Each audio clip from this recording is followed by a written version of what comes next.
All right, we're back with an all new show, Damage in Blue. I'm back. And listen, before we get into everything, Azriel Clary, who was a part of the whole takedown, I think, of R. Kelly, one of his former ex girlfriends who had been in a relationship with him when she was a minor, she's on the show. And I sat down with her and we got to get into it. But I feel like I've been gone for so long that I have missed out on the whole Will and Jada stuff, and it's still in the news, so we got to unpack some of that too. I posted a video on my Instagram where I said at 6:49 in the morning Dubai time that I was shooketh out of bed after the slappeth heard around the world reached my bedside, and I basically said we had to protect Will Smith because we live in a world where everybody wants to see Will lose everything, and now there are new reports going on that just keep the story alive. Are you both like me and sick of it and ready for it to die already?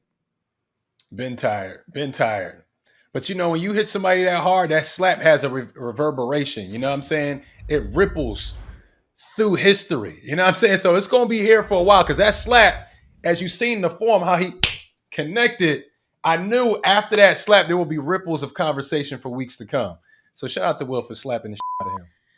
This is a smear campaign. Welcome back, Jason.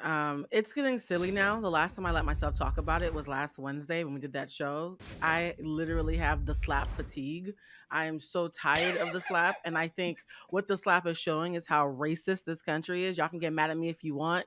For those of you who are like, oh, violence is bad, this whole country was built on violence. Violence is bad, but the entire country that we live on was based in violence. So I just find it really hypocritical that people who are like Second Amendment rights and, I got my gun on me and X, Y, and Z. Oh no, but a slap is too far.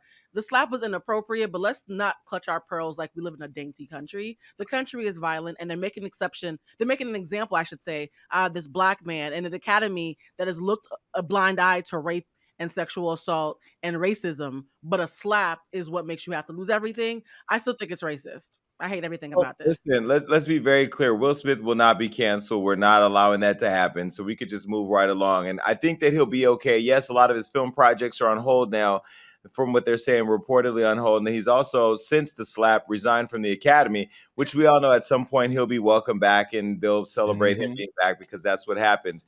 I find it ironic that so many people are mad at Will Smith. This is the same Academy that let that white man almost tongue kiss Halle Berry in public when she didn't want to be kissed, almost sexual assault live on television, and made that okay. This person was not told to resign from the Academy, was not banned from attending the Academy. What they're trying to do is exactly what you said. This modern day lynch mob called mainstream media is trying to put a noose around Will Smith's neck at some point. You also have Chris Rock out here who's refusing to comment on it, who said he's still processing. I don't know if that's because the slap is still ringing in his ear or he's just still in shock or he's milking this opportunity because as a victim, he is benefiting from all the bad press that Will Smith is getting. But it isn't Chris Rock that I'm now concerned about. It's Jada Pinkett-Smith. Jada is now reportedly saying that she wishes Will didn't get physical with Chris Rock. Apparently, Jada Pinkett-Smith isn't angry with Will Smith about getting physical with Chris Rock at the Oscars, but she wishes that he didn't get physical either. Now, we all know that what led to Will lashing out against Chris was that Chris had made jokes about Jada's hair, and this is after she had made revelations about having alopecia. And then Will got up out of his chair, slapped him, and then cussed him out in front of white people on live television, which was the most shocking part of it all. But now, Jada speaking out against Will is only, in my opinion, making this worse. And I have to tell you what I'm struggling with. Jada, I'm going to speak directly to you. We're at the Blue Table Talk. Okay, this is the Blue Table Talk. This is where we talk about that you don't want to talk about in a manner that doesn't feel too good. I have been defending you, Jada. I've been defending Will out here in these internet streets. And then for you to go out or for there to be a statement released that people close to you are now saying that you're upset that Will did that when he did it for you. This is where you should have said, as a woman, as a wife, I am happy that my man, my black man, held his queen down. And although I don't agree with the way that it happened, I would never, ever stand in the way of my man and his redemption or something like that. You're an actress. You could have cried or something. I just feel like Jada Pinkett-Smith has made it permissible to emasculate Will Smith. And now she's making it permissible to say, see, even your wife thinks you were a weirdo for that. But did she Now, say it though? Like, did she say? Because my thing is, I've had 2 or 3 different Jada statements from a source that I later found out Jada didn't say, and she had to come out and recant it. So a part of me wants to wait 36 hours to make sure she doesn't come out and say y'all lying on me again, because they put out fake Jada statements all the time to stoke the fire. So if she said it, I'm disappointed, but I'm praying to God that this is another, fake out. what happened to just saying nothing, right? Like, I feel like it don't even have to be my significant other with y'all. If I disagree behind the scenes, we can disagree. But we have to have a unified front. We are a family. We are a team. We are the Mhm. Smith family. We are a brand. So you could totally not want Will to go up there and slap fire out of Chris, but you don't tell the world that. You don't tell the world anything. If you don't have something good to say about the united front, then don't say anything at all. So I'm hoping it's fake news, but who Well, listen, knows? even though I stand with Will, I'm not saying that he should not be held accountable. Of course, he should be held accountable. He just shouldn't be canceled. We're not canceling anybody black in 2022. But I have to go on and say that at this point now, I feel like the Smiths are to blame for a lot of what's happened here. I think that a lot of celebrities who are iconic or superstars are so far removed from the world of social media and know that the only way to stay relevant is to tap into the vein of social media.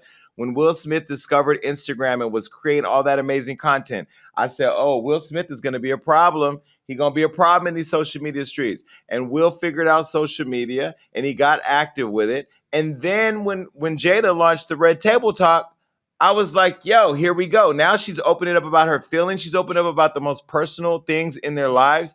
And once they got together and started to let the world closer to what had been a very private relationship, I knew that it was only going to be problematic. And in a matter of time before people felt like they could invite themselves in to do and say whatever they want about the Smiths. All right, well, listen, R. Kelly's back in the news because he wants to delay the New York's sex trafficking sentencing and says that jurors saw his documentary. After being convicted in his New York sex trafficking and racketeering case, R. Kelly is now wanting his sentencing to be pushed back until he goes to trial in August for the child porn case that he has in Chicago. Now, Kelly's attorneys argue that statements made during his May 4th New York sentencing hearing, quote, might be used against him in his Chicago case.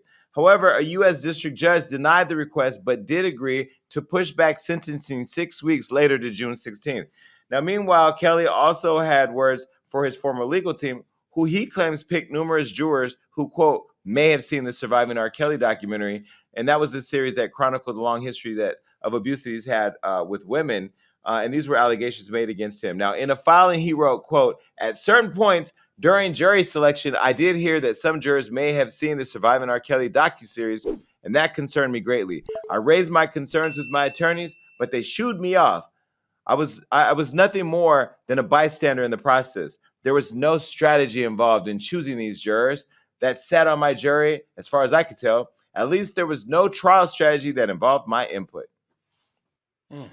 This is BS. This is absolute dog poo. The same way that somebody might have seen Surviving R. Kelly, I promise you, many more people have heard an R. Kelly song over his 30 years as an international superstar. There are people in small villages with no Wi Fi who've heard I Believe I Can Fly. So when the entire globe is already skewed in your favor, you cannot act like one documentary means that. No, no. The table has already been set to be in your favor for 30 years, R. Kelly. And now that there's finally a counterattack, you can't suddenly say that it's inadmissible. I think this is so rich coming from him because he's not a regular man and he's pretending to be a regular dude. You were an international superstar. Enough, bruh. Well, devil's advocate, he may not be a regular dude, but he has the right to fair process, and that's the best part, the only best part, conceptually, of the idea that we live in a system where, in a world where our justice system is fair, which we all know that it's not.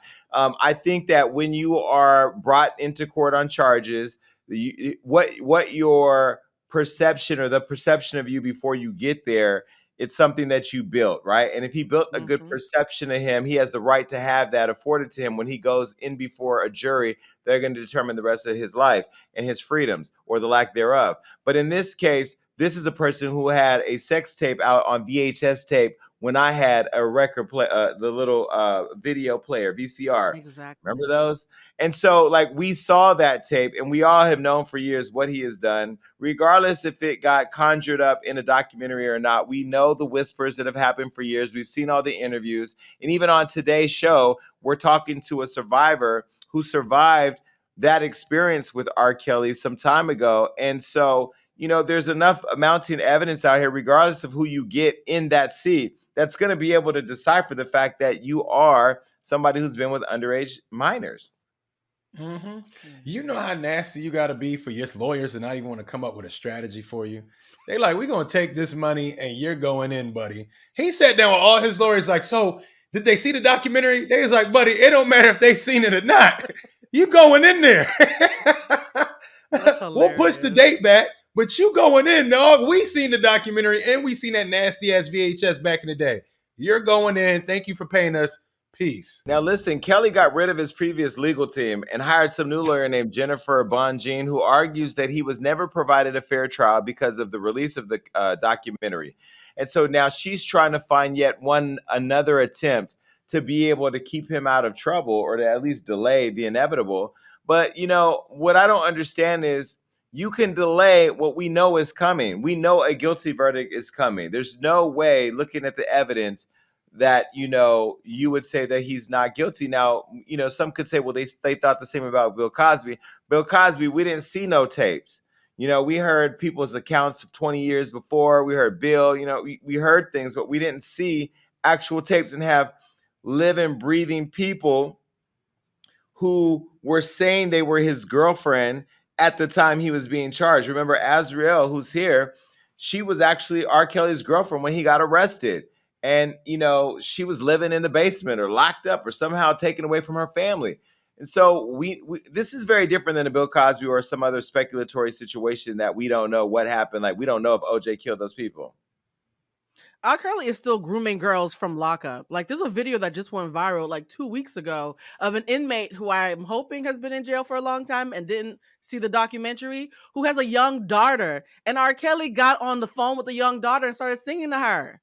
He's still He's still grooming doing girls it. from behind bars. Like, this He's man still has doing not it. learned anything. It's like, I saw the video and this young girl's like, oh my God, R. Kelly's singing to me. I was like, sis, I don't think you understand what that means. It's not a good thing. So this man is despicable to me. And the fact that he has a female lawyer, dinner parties must be awkward at her house. Because how do you tell people that you're a woman who's defending R. Kelly for a living? The whole thing is just icky to me. And I think it's I tell about you, time that we just get to the inevitable. We all know how this ends, Well, hopefully. I've been watching Azriel Clary from the beginning of this whole thing, and one thing when I heard that she wanted to talk to me, the one thing I thought about was how many women follow Hollywood Unlocked, how many young Black women follow Hollywood Unlocked, how many women are being sex trafficked or being lured into relationships with these men, how many young men are being lured into these relationships with older women or older men. And I really thought about the lack of platform for these people to have to talk about how they survive these things. I look at Azrael as somebody who actually survived R. Kelly. So when people were talking about they were surviving him, she actually survived and has come out on the other side of it. And this was a young girl that we saw go through many phases of manipulation with this man. She went through the phase of being an innocent girl who got caught up with this guy, to being in a relationship and completely under his spell, to defending him, viciously against Gail King, and then now on the other side and saying that she was a survivor of inappropriate relationship with an older man. And I've also been very interested in understanding what people who are inside this bubble think about the people who help facilitate it all. R. Kelly is not the only person that should be in prison right now. There are a lot of other people that should be locked up with him. And there's a lot of people that are getting away, literally getting away with taking advantage of young women. And so I was intrigued at the idea of talking to her to learn more about what goes on in the mind of a person like an R. Kelly and what it takes in order for a young woman like her to escape. I can't even begin to imagine what it's like being one of R. Kelly's girlfriends. And I put that in air quotes because sometimes consent is questionable. But I was very, very impressed when she came clean and admitted that she had lied to protect him. Because we talk about accountability all the time, but accountability means admitting I lied. And I can't remember the last time I've seen anybody of any age be brave enough to go on camera and say, Gail King, I lied to you, you know? So the fact that she has been so transparent after she finally pulled away from him and is not pulling any punches with telling the truth about what happened to her, I actually love that, because even though a lot of her stories that I've read are disturbing, deeply disturbing and triggering, the amount of courage it takes to admit that you got and that you were brainwashed by someone and you're trying to regain your life. I can't even applaud her enough for that kind of courage, because there are a lot of people who will die not admitting they lied to protect someone. Mhm. Yeah. Yeah, and I mean, you think about the type of manipulation and coercion and fear that goes into getting somebody to not only create these lies with you, but to harbor your lies and protect and defend your lies.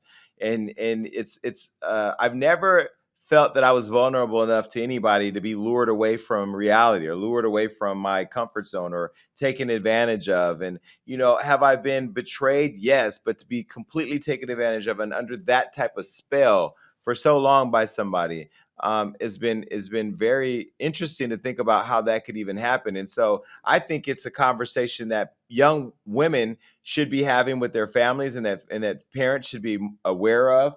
What the signs are, and we talked a lot about that. Not only did she open up about what it was like to be lured away from her family and be into a relationship with somebody who was victimizing her, and how she got out of that, but also what she thinks about the star now, what she thinks about looking back at that Gail King interview, and a real interesting point about how that even came about, and tips that she has for other young women who might be in similar situations. So this was an interview and a conversation that really was important for young women who might find themselves in the midst of an R. Kelly. Take a look. All right, so welcome, Azriel. Yes. All right, so you found your way here to Hollywood. It's funny, before you got here, your manager, Cortez Bryant, popped in and surprised me. So that's when I knew that we're onto some legitimate music here if you're working with Tez. Oh, for sure. Tez is my manager. Shout out to BPG. Sounds of an Angel is out, guys. The single is dropping in May, so I'm really excited. Okay, so Azriel, you're a Capricorn. Now, we just had Lotto here. I think that was my last guest, and she's a Capricorn. I'm starting to be surrounded by Geminis and Capricorns, which I believe in the zodiac sign. Both were gifts from the devil, because we love Capricorns. But y'all are, my ex was a Capricorn, and that was a lot. Wait, okay, I can see that. But Capricorn women, though, we're the best. That must be what we're women, that's so what they say. Grounded. You and Lotto had the same exact answer, by the way. Yes, yeah, don't do that. That must be in the manual for the avoiding. The women are me. That must be in the manual for avoiding accountability, not the women. Okay, well, listen. So you're from Orlando? I was actually born in Virginia, but yeah, I am from Florida. Yeah. So what does being from Florida mean? Or do you acknowledge Virginia as home base? Well, I acknowledge Florida because that's pretty much where I grew up at, and that's pretty much where like music started for me, where I first got like my first vocal therapist and everybody, yeah, maybe like 9 or 10, yeah. So Florida is pretty much where everything started for me. So you're only 23, which now makes me feel really old. When did music start for you? Okay, so for me, music started, I was probably about 9 or 10, and it's so funny because there was this little Pantene commercial with Unwritten by Natasha Bedingfield they used to play on commercials in like the 2000s. And that song was it for me. I used to be singing that song all the time. Like, I don't know where this woman came from, but this is the song. And then from there, my parents were like, whoa, she actually sounds pretty decent. Let's get her some, vocal coaches. And from there, I learned to write music, sheet read music, and, so forth.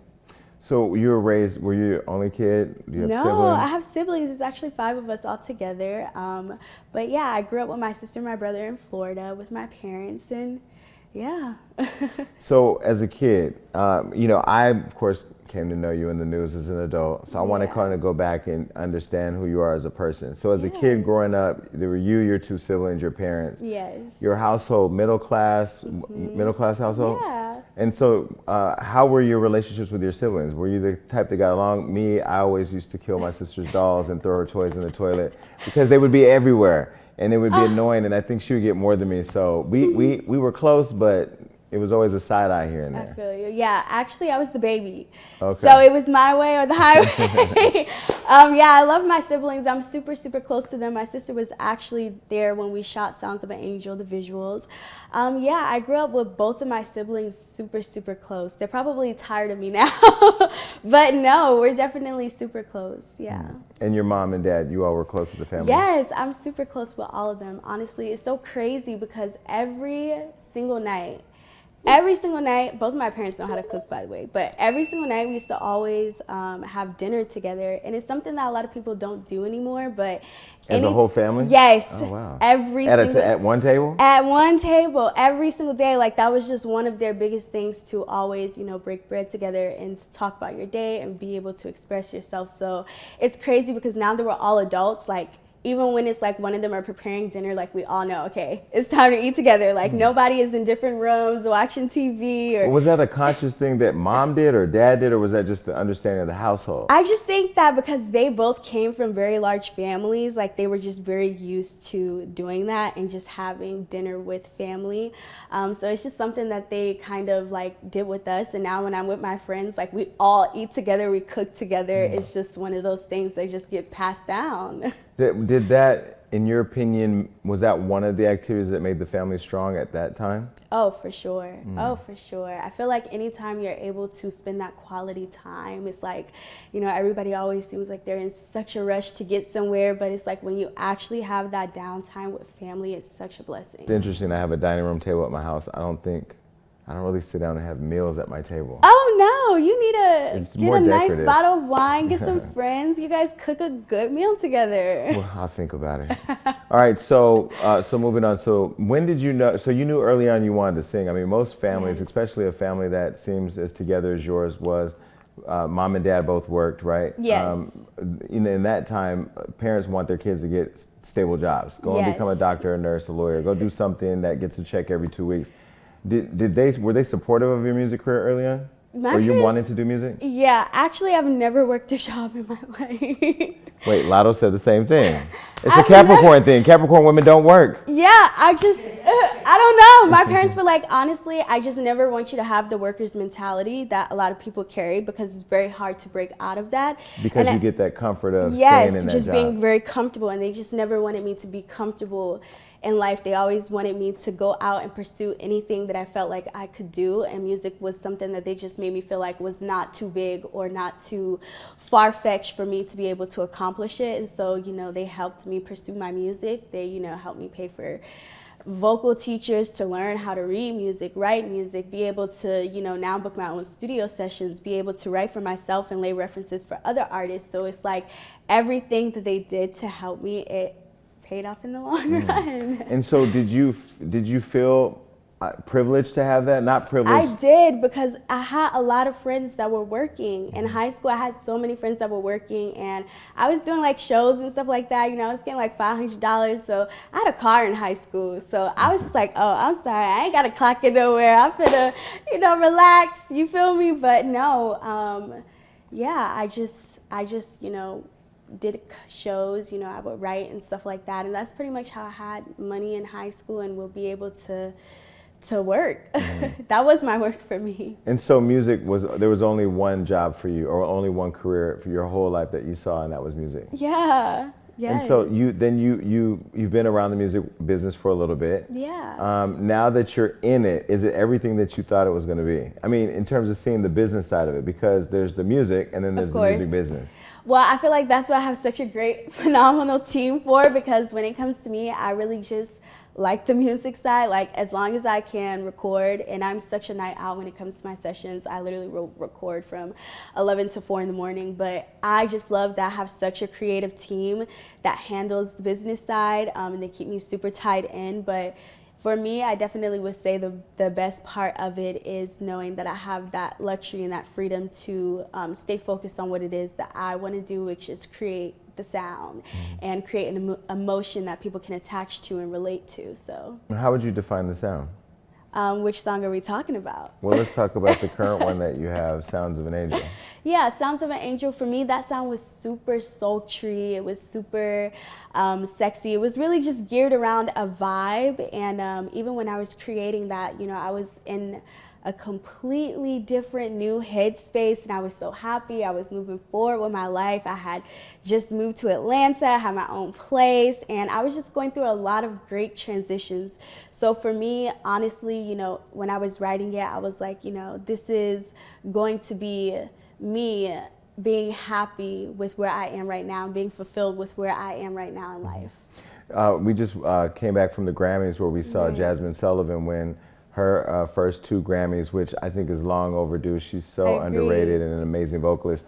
But she had talked about, when she was being interviewed, Keisha from Hollywood Unlocked had asked her the question about, not winning after so many times. She'd been nominated 15 times and thought about giving up. Do you think that you're in it for the fatigue of the industry that it can cause at some time, and is winning awards an important part of the process for you? I don't necessarily think awards is like something that I would even really consider a milestone for me personally. I think I have a lot of people that were really just rooting for me, and I feel like I had a lot of people that could relate to me, and nothing's more important than putting out music that people can relate to and people can feel and people can say, oh my God, I connect with this person. I've been here before. And so for me, I feel like just tapping into an emotion that I know other people can feel is probably going to be like the greatest gift of doing music and creating music. So when you talk about people connecting to you in your music, what is it that you've been through or that you're going through or that you put out in your music that you think people can relate to? I feel like everyone has pretty much gone through, a toxic relationship, especially you in this Capricorn that you keep making. Yeah, I'm very damaged, by the way. Yes, but I feel like everyone, at least once in their lifetime, will deal with, a toxic relationship. It happens. And, so I feel like for me, my music is able to when you're going through that dark place and you're finding yourself again and you're finding that confidence to be happy within yourself and look in the mirror and be like, I'm beautiful, and look in the mirror and say those positive, affirmations to yourself. I feel like that's a super, super, super large part, because people can lose themselves, going through toxic situations. So for me, I feel like my music is how to be like, hold on, I'm a bad bitch. Like, I'm sorry, I hate to say it, but yeah, it helps you, get that confidence back. Like, pause, I ain't lost the sauce. You feel me? Well, no, I'm glad you said that because, I came to know who you were, of course, through social media and the media, going through what you went through with R. Kelly. Right. And I was thinking a lot about this interview when they told me you were coming, because I feel like when we have the power of storytelling, people who have platforms like this, we have a responsibility to the people that watch. But we also have a responsibility to the people we interview. And I think about the women that follow my company, Hollywood Unlocked, Yes. my 5 sisters who I love and who we protected for years. Right. And then I think about you and what you've gone through, and I've watched the transition. And I do see on the outside the growth, I see the breakthrough. Thank And I you. wanted to use this as an opportunity for those women who may be going through their own process. Because I don't look at you as a victim, I look at you as a survivor. Right. But there's been many layers to your survival Yeah. that have been in contrast to where I've seen some they've been different places. So I'm gonna ask you some questions. So 17, you meet R. Kelly. You meet him as a fan. I mean, I'm assuming like everybody else. Yes, I did. Did you think that he was going to be the end to the business, that thing you'd been fighting for your whole life, that he was going to be the person to help you get there? Honestly, yeah, I did, because I have met a lot of other great artists even before him. And so I just thought, like, when I met him and he asked me to audition, it would just be no different. Like, honestly, I was just like, okay, this is somebody they're going to hear me sing. They're going to like it or they're not. And that's pretty much what I thought of it. But at 17, I was a 17-year-old, well, first of all, as a nine-year-old, I was in the streets with a latch around my neck. Oh, man. Before I went to foster care, they put me away. But when you were 17, were you a sophisticated 17? Were you a young, hopeful 17? Were you still a daddy's little girl 17? I was actually like super, super mature, but I was still very much a child. So I was super naive, super gullible. I didn't work a job. I was Well, we know you Capricorns don't work jobs. happy, go lucky, very just just in my own little world, just living life. So I was just this very simple, normal teenage, 17-year-old. Would you say at that time happy? Oh yeah, I was definitely very happy. And so then you become mentored by R. Kelly. And then between that point and what point were you just completely away from that happy home that sat down at dinner every night? Honestly, I would say, a lot of people don't necessarily understand how fast stuff like escalated. But personally for me, I just feel like it just wasn't about music. And I Ever? Never. From the beginning? It never.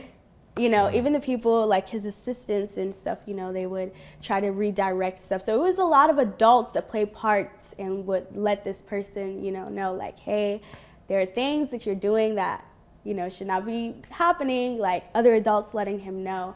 And so for me, I just felt like, okay, what am I doing if I'm not, you know, doing music? And that's what comes when you are dealing with someone that's very toxic and you're very young. It's so easy to manipulate someone. It's so easy to take advantage of someone. And for me, I was just naive and I just wanted to sing. And I just thought, you know, this is somebody, you know, that can either hear me sing and like me and, you know, connect me with proper people that can help me, or, you know, nothing will happen. And so, I don't know, I guess for me, it was just super important to know that I didn't really need anybody to do what I'm doing now, you know. Well, that's, seeing that there's a lot of power in what you're saying, and this is why I'm asking the questions. In your mind, the whole time you still believe you were going to get the help. Yeah. I was like, but there was orchestrated effort around you to do completely different things. Unfortunately, yeah. But the reason why I asked the question is because I saw as your story was unfolding, I mean, as much as we were reporting, I was watching it. A lot of people blamed you and your parents. And it was almost like, I didn't know what that was. Is that just fans who refuse to see the image of their star one way? Or is it easy to just blame women and their parents for a man's wrongdoing? I kind of feel like you can never blame a parent, an adult who left their child with an adult. So let's start there. Like, that's first and foremost, you know. If you're an adult and you left a child with an adult, it does not fall on anybody else except for that adult that child was left with. And I definitely, you know, would also have to just agree with what you said. You know, it's a lot of the backlash that I get are from people that are actually still very much diehard fans of this man. Like, you can literally go on their page and you'll see like their face and this and that, and I'm just like, okay, it makes sense.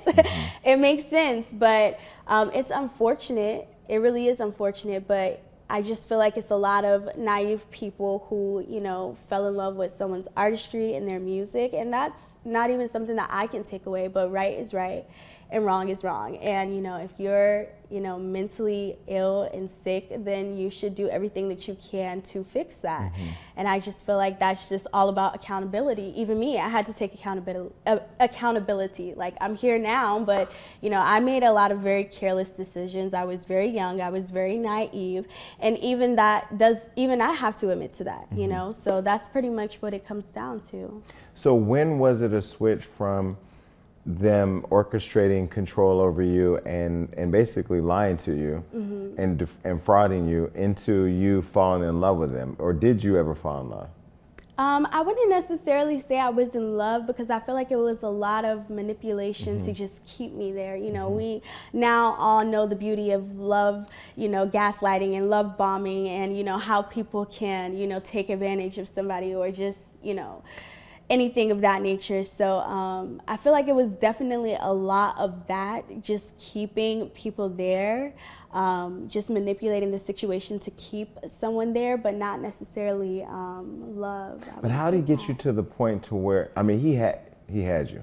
Yes. Because you were. You were. I had to think about it. Like, you're absolutely right. No, because I've seen the different level. I've seen your process. I've seen the total control. Yeah. To like a light switch went off. I was like, thank you, God. So the total control piece, because there are women who are. I didn't even know how in-depth sex trafficking was, you know, and how simple it is to lure women away from or take women away from their environments. And as I'm hearing all the women in our fans talk about it, you know, I'm starting to tune more into women issues. Right. When do you realize the first level of control was there, that that it couldn't be penetrated? Like, what was the first sign? Well, the first sign, honestly, I feel like I actually didn't really go through a lot of necessarily who he was until I turned 18. That is pretty much, I mean, when I first initially met him, all of my calls were very much monitored, even with my family. Like, it was 5 minutes and under. He had to be in the room. That was just for anybody. And and then when I turned 18, it was just, you can't call him at all.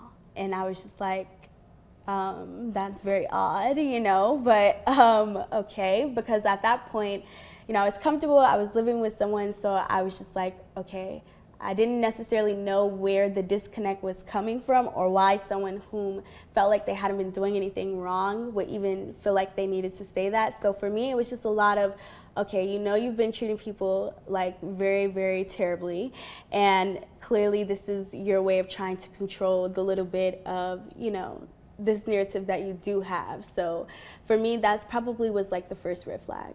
Yeah. And then but then you felt like you were too deep in, or did you feel still manipulated to stay?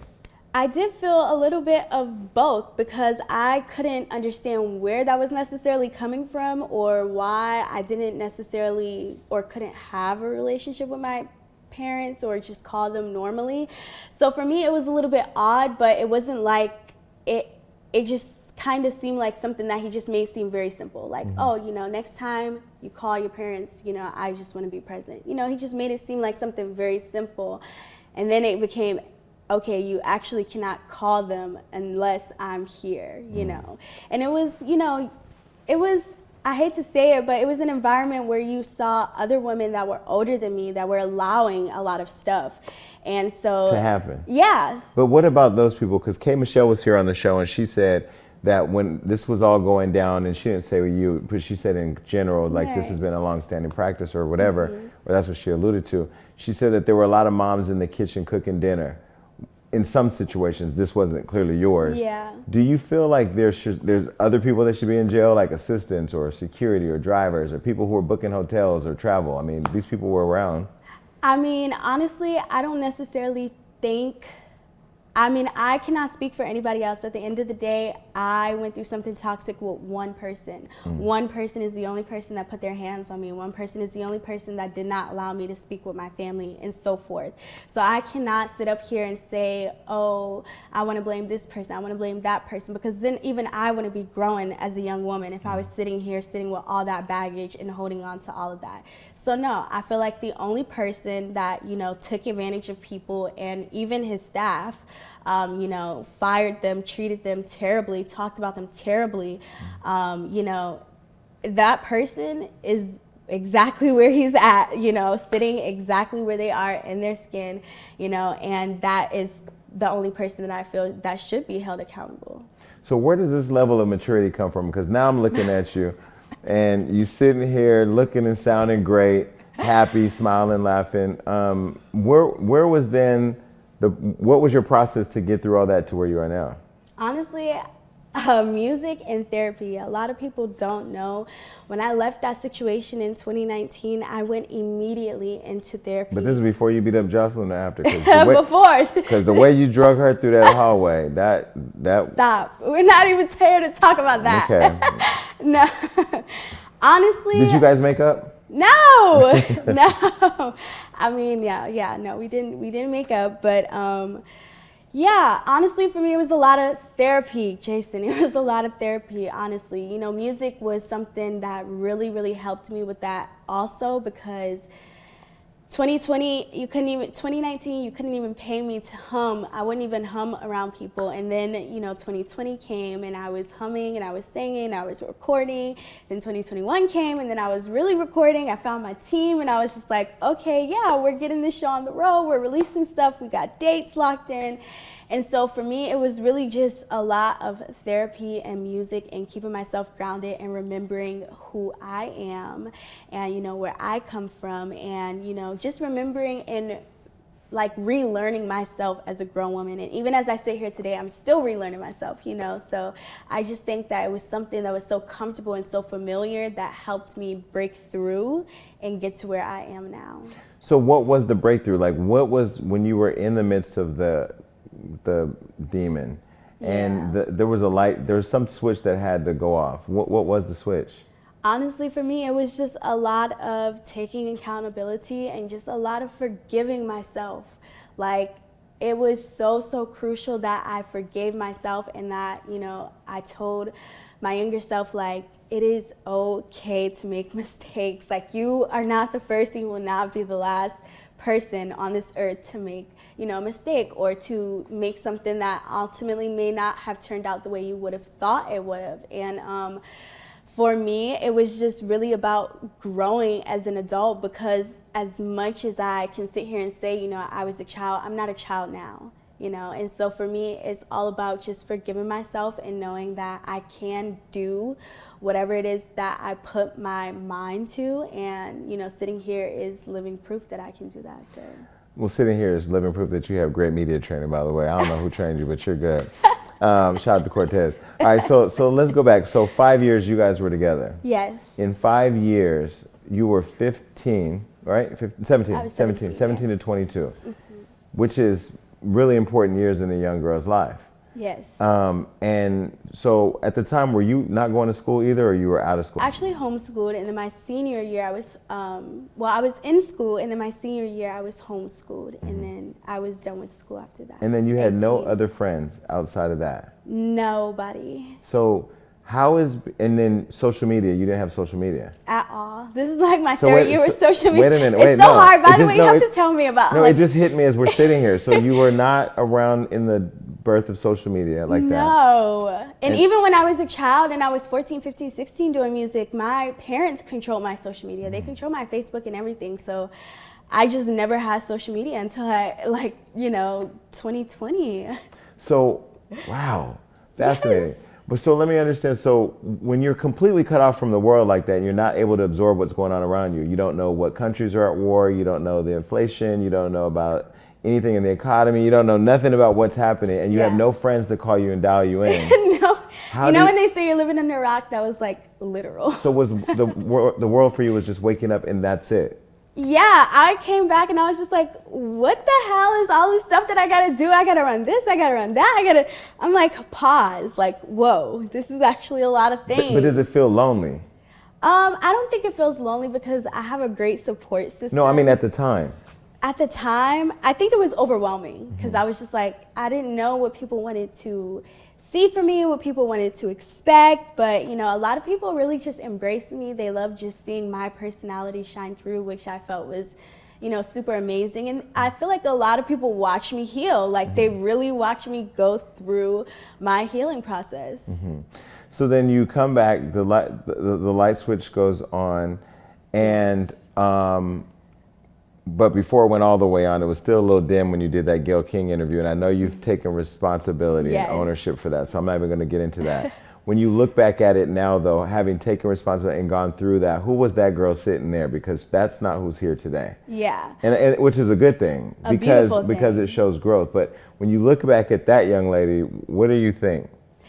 I just think that she was scared. I feel like she was honestly scared, and I feel like, regardless of however anybody wants to perceive an interview through their screen, at the end of the day, I had to go back to whatever I was going back to, and the rest of the world continued to go on with their life. So for me, I feel like at that point, I had to do what I felt will protect me most in that situation as a young woman. And so I look back and I just wish that I could give her a big hug and say, you do not have to be scared. And it is so okay to stand up for yourself because look at where you are now. Like, this is literally just me standing up for myself and controlling my narrative and, controlling my testimony, my legacy. And so for me, I feel like it was super important. You said a minute ago that he was putting his hands on you. You were abused by him? Yeah. So were you afraid in that interview that if it didn't go the way that he expected it to be, to give that cover that you've been given for so long, that it could end up with that? Oh, for sure. Yeah. You did a damn good job in that interview. I mean, you held it down. Yeah. To protect him, but really you were protecting yourself. Yeah, I was protecting myself because I was scared, and I feel like anybody that watches that, like, I'm super aggressive, I'm like super mean, like for no reason, like just on standby. So I just know for me, like, I just was full of so much fear and I didn't know what to expect. It's like, I didn't even know that we were going to be doing an interview with Gail until probably like less than 24 hours, maybe like the morning, like the night before going into the morning of. So And it's like, I don't watch news anyways. I didn't know who she was. I was just like, Wait, you okay. didn't know who Gail King was? No, I didn't. You did not know who? I know Oprah Winfrey, you know who Oprah best friend? Yes, I did know. I mean, but she's more than that, but Oprah's Gail. Yes, I knew who she was. I just didn't know that was her name. Like, I knew her face. Okay, I just didn't know that was who she was. But I just found out everything, like, super abruptly. So I was just like, okay, I just need to protect myself. At the end of the day, after this, I still got to go back to that. And so I need to do whatever I can and say whatever I have to do to make this person feel like we are protecting him. Yeah, and that's pretty much what it was. And it's unfortunate, but I really did, do what I felt was best for me at that age. Well, I never really understood why people blamed you, or blamed any of the women. I don't understand that. And what I love in just sitting and watching you, because as much as I'm asking you questions and listening, I'm paying attention how you're answering. And I love the honesty and the transparency, because I've had people up here, hey, sweetie, don't want to answer nothing. She's coming back to redeem herself, though. But there has to be some respect for somebody who's gone through something so public. Everybody watching, we get to watch it from the comfort of our homes. We're not in the front seat. But where does that strength come from? Does that come from mom, dad, from just how you were brought up? I definitely do think it comes from my parents. Honestly, they've always taught me to, stand up for myself and to always be strong. I've always feel like I'm just such the lone wolf. Like, I just feel like I'm that person that has to go through the fire for everybody. Like, I don't know why God chose me to be the strongest soldier, but hey, here I am. But no, I definitely do get that from my parents. They've raised a very strong young woman. I've been through a lot, and ultimately for me, I just know that there are people out there that have been through something similar. And it's like, when you're going through that, it's like, how do I get through that to go back to where I was? Or how do I get back to finding myself? And so for me, it was super, super important to show how I healed in my healing process, in days that I was happy, days that I was sad, days that I was depressed, days that I was low, days that I was high.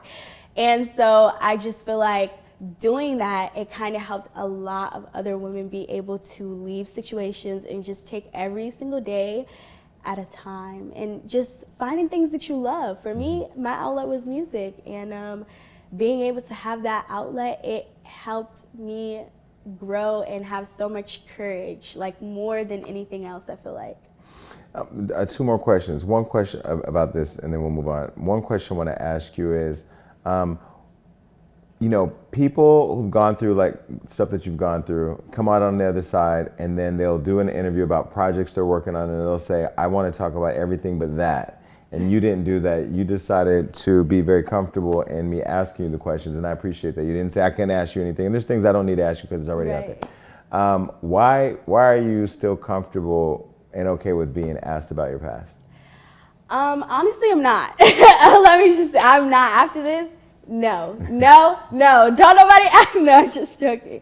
No, but I'm actually not. But honestly, with you, I felt like you use your platform for so much good, and you give this platform for a lot of upcoming artists and just artists and influencers in general to, pivot their career, and you give them the space to really control their narrative and be in control of who they are and what they do and what they stand for. And so for me, I felt like it was super important for me to come here and be as transparent as possible and let you do what you do as Jason. So. Well, thank you.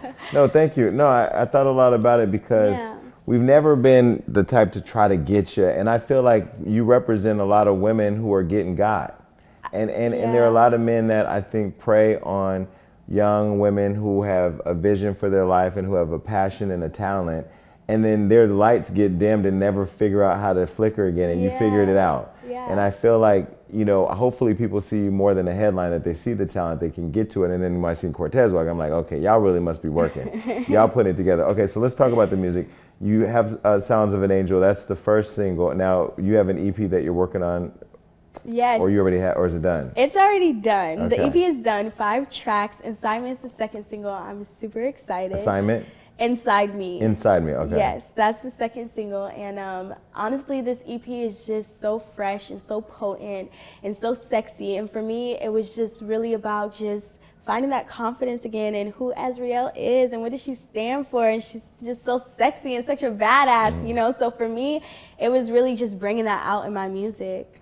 So I just saw Chloe Bailey this past week, and she's been one I think that's kind of grown into her sexuality and her sensuality. Yes. And I was telling her, stop letting the haters hate on you, because I feel like as young women, when you evolve into becoming women, people online always have something to say. Have you gotten any feedback from tapping into the sultry side? I do. I have gotten a little bit of feedback from a couple people, but I just think, we're all young. All these people that you sit up here and name, we're all young. We're all beautiful women. And it's like we have the right to feel confident in our skin. We have the right to feel sexy in our skin. We should be able to put on a dress or a skirt or a crop top and just feel good, And so I feel like I'm no different. And if anybody else knows, you should be able to be in total control of your body. Of course, that too. Okay, and so this media training, who trained you? I don't. Do Somebody, I really? Yeah. Okay, You're wow. pretty good. I don't know. I'm just really being myself. This is really you? Yeah, this is really me. This is really good. After this, we're probably gonna go to Nobu. Celebrate a little bit. Well, listen, I'm glad that you're still moving and that you have music coming. We're going to check that out. And anytime you want to come here, holla at us. Thank you. Thank you. I'm so happy. Thank you for letting me be here. All right, so the single's out now. Yes, the single is out now. And the EP drops? May 25th. Okay, so pick it up. Yeah. Peace.